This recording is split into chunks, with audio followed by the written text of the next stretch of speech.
Magandang araw po sa inyong lahat. Narito na po ang pinaka-latest naming update sa lagay ng panahon ngayong araw ng Miyerkules ika-29 ng Enero taong 2025. May tatlong pangunahing sistema ng panahon ang nakakaapekto sa bansa. Isa, amihan. Ang amihan ay nagdudulot ng pag-ulan sa mga sumusunod na lugar, Cagayan Valley, Cordillera Administrative Region, Aurora, Quezon, at Bicol Region. Babala, pinapaalalahanan po namin ang mga residente sa mga nabanggit na lugar na maging maingat dahil sa posibilidad ng pagbaha sa mabababang lugar dahil sa patuloy na pag-ulan. Dalawa, shear line.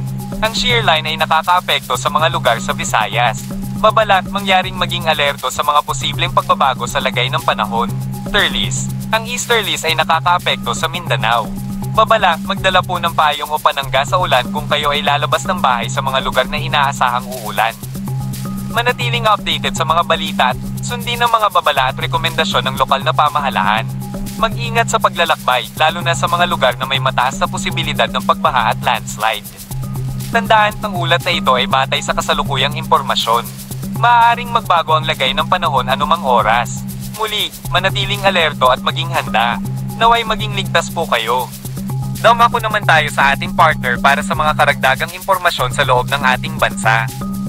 Para naman sa lagay ng ating panahon, inaasahan natin mostly itong amihan magdadala ng maulap na papawirin at mga pag-ulan sa silangang bahagi ng Luzon. Itong mga ulan na ito, posibleng light to moderate o kaya pwede rin yung mga paminsan-minsan malalakas na pag-ulan. So particular na nga sa lugar ng Cagayan Valley, Cordillera Administrative Region, Aurora, Quezon at Bicol Region. So pinag-ingat pa nga rin natin yung ating mga kababayan kung inuulan ng mga nakaraang araw pa kung magkakaroon ng mga banta ng pagbaha o hindi kaya pagguho ng lupa. Mas magandang panahon sa nalalabing bahagi ng Luzon kung saan sa Palawan may mga tsansa ng mga localized thunderstorms at sa Metro Manila at nalalabing bahagi ng Luzon may mga tsansa naman ng mga may hinang pag-ulan. Agos ang temperatura sa Metro Manila 23 to 31 degrees Celsius. 14 to 24 degrees Celsius sa may Baguio at 21 to 29 degrees Celsius sa may Tagaytay. 21 to 29 degrees Celsius sa may Tugigaraw at 24 to 30 degrees Celsius naman sa may Legazpi. Agot ang temperatura Puerto Princesa ay 25 to 32 degrees Celsius at 26 to 32 degrees Celsius naman sa Kalayaan Island. Para naman sa lagay ng panahon, Visayas at Mindanao, mostly sa Central at Eastern Visayas, pati na rin sa Northern Mindanao, Caraga at Davao Region, posible naman maging maulan pa rin. Sa nalalabing bahagi ng Visayas at Mindanao, magandang panahon, inaasahan natin, pero may mga tsansa pa rin ng mga localized thunderstorms. Agos ang temperatura sa Cebu ay 26 to 30 degrees Celsius at 24 to 32 degrees Celsius naman sa may Zamboanga. Para naman sa lagay na ating karagatan, meron pa rin tayong nakataas na gale warning. Ito ay partikular na nga sa mga lugar ng Batanes, sa may Cagayan kabilang na ang Babuyan Island, sa may Ilocos Norte, Ilocos Sur, Isabela at hilagang parte ng Aurora.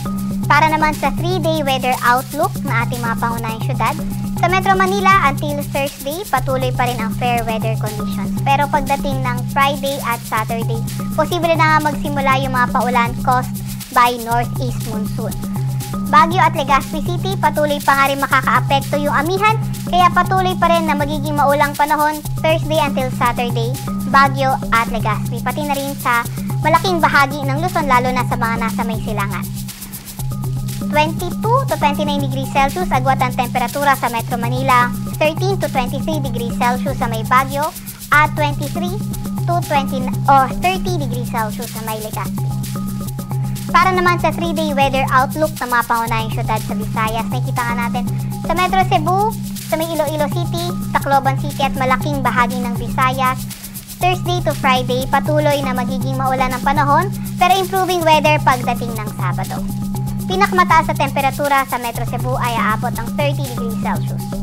25 to 30 degrees Celsius sa may Iloilo City at 24 to 29 degrees Celsius sa may Tacloban City. Para naman sa mga pangunahing syudad sa Mindanao area, magpapatuloy ang fair weather conditions Thursday to Saturday. Metro Davao, Cagayan de Oro at Zamboanga City. Pinakamataas sa temperatura sa Metro Davao ay 33 degrees Celsius, 23 to 31 degrees Celsius sa may Cagayan de Oro City at 25 to 32 degrees Celsius sa may Zamboanga City. Sa Kalakang, Maynila, ang araw ay lulubog ng 5:54 ng hapon at sisikat 6:25 ng umaga.